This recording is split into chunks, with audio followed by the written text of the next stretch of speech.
Bonjour à tous, c'est le docteur Walid Mekedem et aujourd'hui on va parler de ça entre autres. Donc là j'ai du Cardégique, je précise, j'ai pas de conflit d'intérêt avec laboratoire, c'est juste que j'avais une boîte qui traînait, mais Cardégique, aspirine, Résitune, Aspégique, ça c'est un médicament que vous connaissez sûrement et vous en avez déjà entendu parler comme un médicament utilisé pour le sang, entre guillemets, pour fluidifier le sang. Sauf que vous avez sûrement déjà entendu d'autres médicaments pour le sang. Par exemple, la coumadine, le Préviscan, le Plavix, le Xarelto, l'Eliquis. Enfin bref, pourquoi il y a autant de médicaments pour le sang? C'est qu'il y a des différences. Mais quelles sont ces différences? Pourquoi on utilise lui de temps en temps? Pourquoi on utilise l'autre? Je vais essayer dans cette vidéo de vous simplifier les choses pour que vous puissiez comprendre finalement à quoi ça sert et quand est-ce qu'on le met. Donc, on va commencer par les médicaments type aspirine.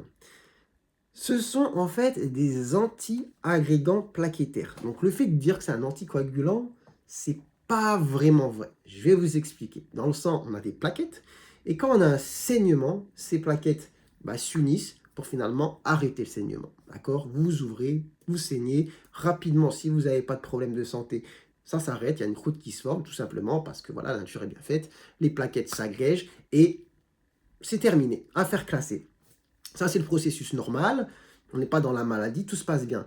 Sauf que quand vous avez les plaquettes qui s'agrègent dans un tuyau du corps et que ça vous bouche un tuyau, en général, c'est problématique. Exemple, citez-moi, je pense que vous avez l'infarctus. L'infarctus, on a un tuyau qui se bouche à cause de un amas qui se fait, on a un caillot, bam, on a une partie du cœur qui ne marche plus. Pareil, le cerveau, on a un tuyau qui se bouche, AVC. Les jambes, pareil. Bon, enfin, les jambes, je parle des artérites, etc. Il y a vraiment des gens qui ont les tuyaux aussi qui se bouchent au niveau des jambes et qui peuvent faire des ischémies. Voilà. Et pourquoi? En général, parce que la tuyauterie, la paroi de la tuyau est abîmée. D'accord? La paroi du tuyau est abîmée à cause de quoi?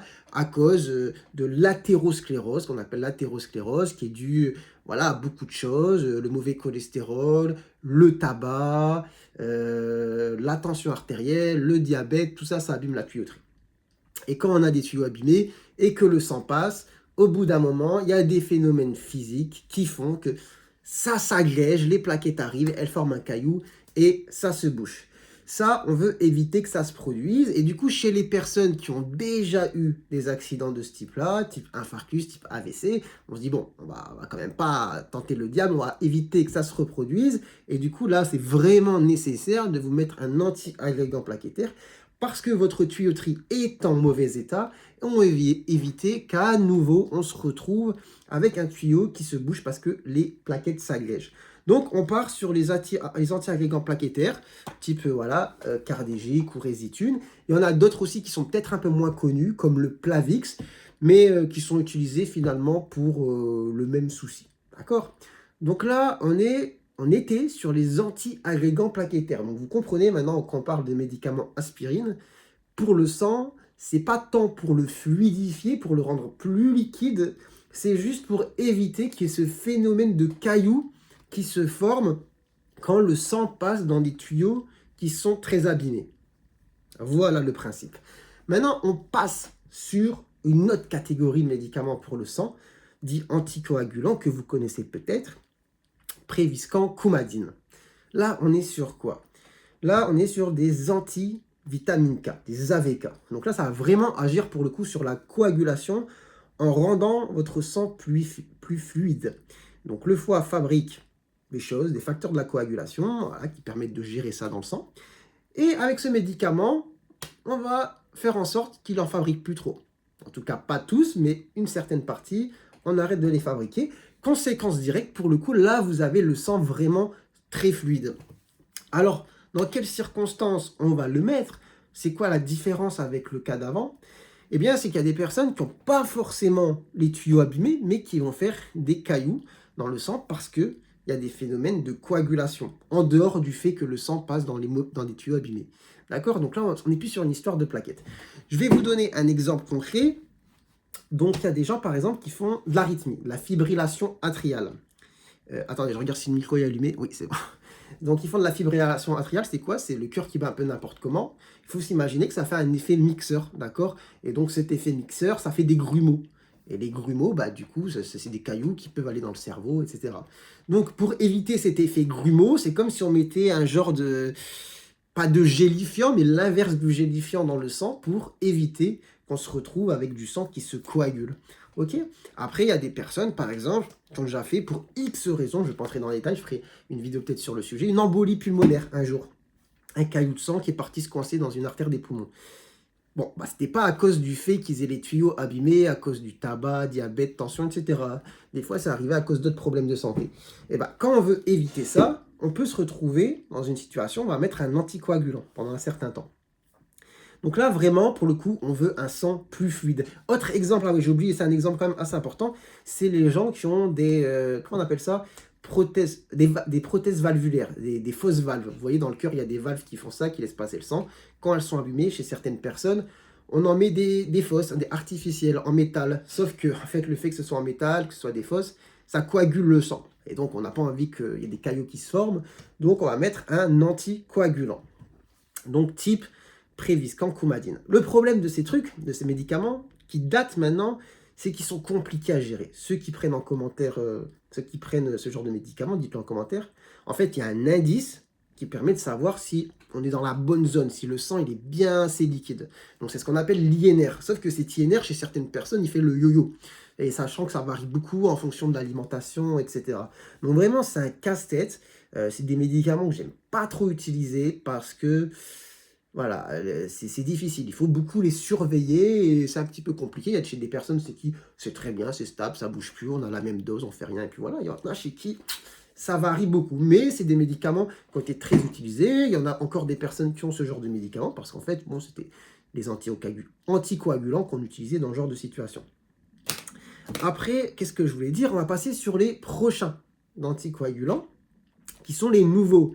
Mais quand je dis nouveaux, bon, maintenant, ça fait quand même une petite paire d'années qui sont sur le marché. C'est les médicaments type Xarelto, Eliquis, qui sont en fait utilisés dans les mêmes indications que ceux que j'ai cités juste avant. Donc finalement, c'est les mêmes maladies. Et c'est vrai que préférentiellement, chez quelqu'un qui va entrer dans la maladie, maintenant, on va partir sur ça. Pourquoi? Parce qu'ils sont plus faciles à utiliser, tout simplement. Ils sont plus faciles à utiliser dans le sens où il n'y a rien à surveiller. Vous le mettez, puis c'est tout. Donc ça, c'est vraiment le top. Alors vous allez me dire, il n'y a pas le revers de la médaille quand même? Si, il y a un revers de la médaille. Le problème de ces médicaments, c'est que ça peut faire saigner. Hein, ça, vous le savez, c'est des anticoagulants. Avec les AVK, donc Préviscan, Coumadine, c'est chiant à utiliser, mais l'avantage, c'est qu'en fait, comme c'est des antivitamines K, si un jour vous faites un surdosage ou que vous saignez avec ce médicament, on peut mettre un antidote. C'est quoi l'antidote? Il était dans le nom. C'est la vitamine K, d'accord? Vous mettez de la vitamine K et vous inversez le phénomène. Quelqu'un qui fait une hémorragie avec ça, c'est facile à, entre guillemets, à gérer. Alors qu'avec les nouveaux anticoagulants, c'est plus compliqué. Il n'y a pas trop d'antidotes. Peut-être qu'il y en a un de la famille, parce qu'il y en a plusieurs chez qui il y a des antidotes et tout qui ont été trouvés. Je ne suis pas hyper spécialiste dans le sujet. Mais le problème, à la base, quand ils sont sortis, c'était ça, le souci. Ça reste quand même des médicaments très répandus et franchement beaucoup plus simples à utiliser. De toute manière, quand on les a, c'est qu'on n'a pas trop le choix. Parce que si demain vous êtes opéré du cœur, qu'on vous met une valve métallique au niveau du cœur, si vous n'avez pas d'anticoagulant, très rapidement, il y a un gros grumeau qui va se former. Hein, vous n'avez pas le choix. Si vous faites de la fibrillation atriale, que vous avez le cœur qui bat n'importe quoi, là, ça se discute aussi en fonction de vos facteurs de risque, mais il y a des risques d'AVC. Donc, on préfère mettre un anticoagulant.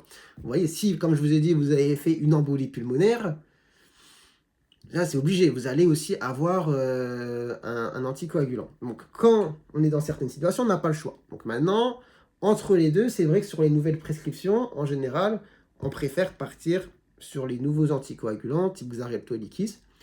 Alors que, bon, avant, c'était plus Préviscan, Coumadine. Et c'est vrai qu'aujourd'hui, la personne de 85 ans qui a du Préviscan depuis 25 ans et chez qui tout va bien, bon, on ne va pas le changer. Ok?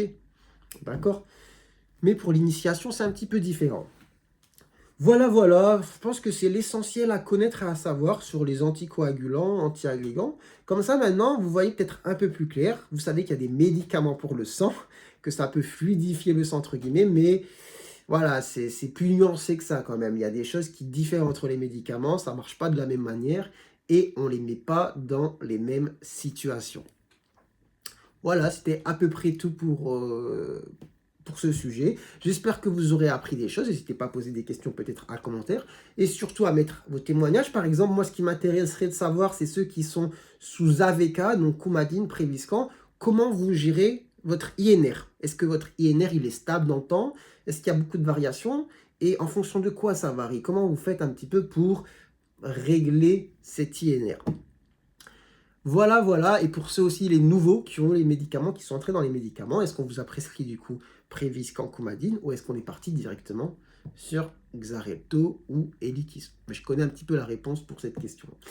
Enfin bref, j'espère que ça vous aura plu. N'hésitez pas à liker, commenter. Et sur ce, moi je vous dis prenez soin de vous, prenez soin de votre santé. Et je vous retrouve très bientôt, je l'espère, pour de nouvelles vidéos. Allez, ciao, ciao.